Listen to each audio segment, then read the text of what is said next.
on, Poppy, get up. Come on, Come here. Come here. What's this?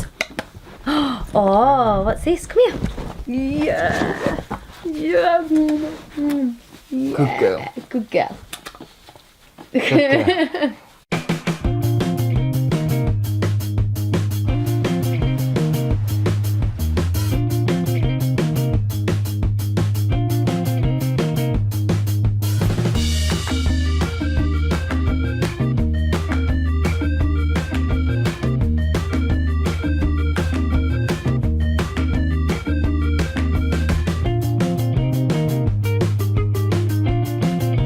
Okay, we first met down Cannock Cricket Club in the summer of 2008 it was. We probably started actually talking to each other when it was about May, June time, but Phil actually wouldn't ask me out on a date or anything until after my birthday in July because he said 16 was too young, so he wouldn't go out with me until I was 17. A few of my friends had been talking about a girl who was looking rather nice, and I didn't really know who she was at the time. Yeah, I think I'd like to think that he noticed me before I noticed him, but I don't really know. And I soon found out who she was, but didn't quite know her name, and then started talking to her. And then we started talking a little bit more, talking online a little bit, and then we started, I suppose, kind of then next steps were to go on a date, and just started talking, and means we were all quite a group down there. Everybody got together, and yeah, that's how we met. So found out she was, she played cricket, so had common interest there, played sport, and yeah, she was a good laugh. First date went well. I hadn't really been taken out on that many dates before, so I can't say that I had a lot to compare him with for that. There was a few different times, like down in the cricket club, where we'd like chat and after like cricket games and things like that, but and go to like friends' parties, kind of together but not together. But our first, like I feel like was our proper date was when I took her to the cinema. We went to the Showcase Cinema in Warsaw, as Phil wouldn't go anywhere else because he is a Warsaw fan, so that's where we all had to go. I think we watched Hank, I think it was, or Hitch, it might have been one of the two. It was Will Smith. So yeah, we went there and we went to watch Hancock, which was a Will Smith film, and then it was quite late. I guess we stayed out till like 10:30, which for me at just 17 was quite late. I think it went well. Turned out after she said that she'd already seen the film, so that must have been a good vibe that she wanted to come with me even though she'd already seen it. And it was good. I don't think he paid for me. I doubt he did, because he doesn't do that now, so I doubt he would have done it then to try and impress me. It must have gone well, and then we had a little kiss after, so as you do, and I suppose the rest is history. But no, it was a good date, and I think all the little times that we kind of met up around down the cricket club and spoke to each other all led up to that. But we had a nice first date, yeah.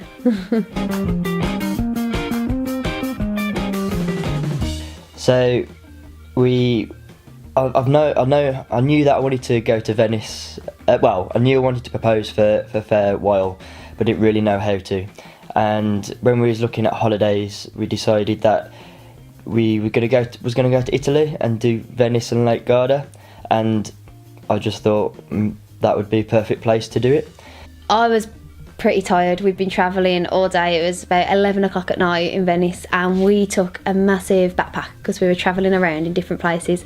And I was trying to get her to stop and to, soak it up, let's take a photo, and then I was going to propose, and she was not having any of it. Phil kept saying when we was on the they call them like the tour bus things on the boats, he kept saying, right, we need to get off here and we'll go and have a picture on one of the little bridges that are all around Venice. And I just went to him, don't be so ridiculous, I'm so tired, I just want to go to bed, you're being selfish by wanting a picture taken.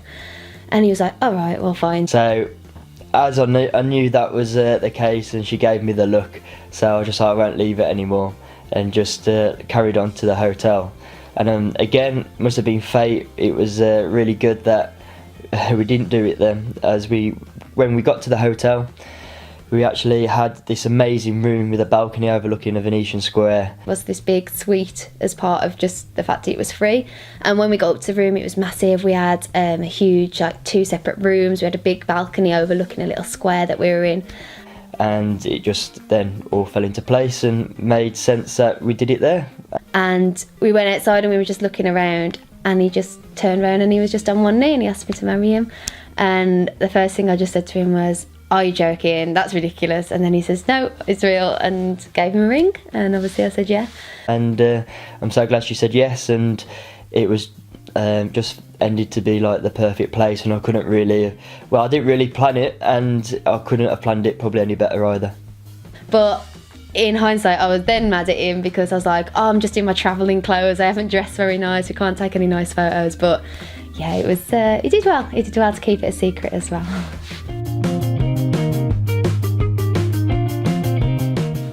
I'm excited, and I think loads of other people are as well. So every time I speak to people, everyone's really excited and can't wait for it to happen.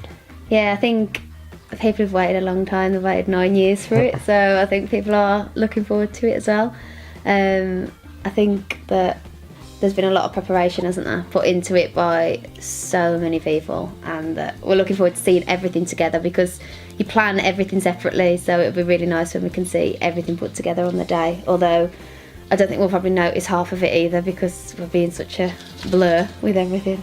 But it's really nice as well that because so many people have had little bits into it, that it's kind of, it is our wedding, but it's nice that they've had a part of it with us, and so we'll always remember that as well. Yeah.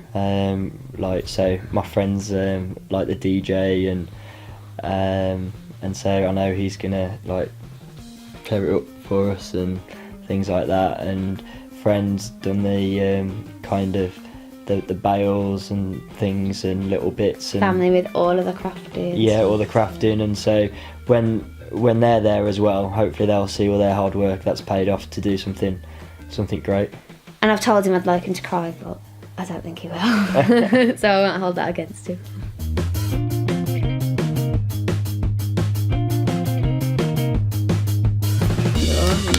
What? You do. I do what? Go on and on. I've got to give him content. Well, if you only say about 3 words.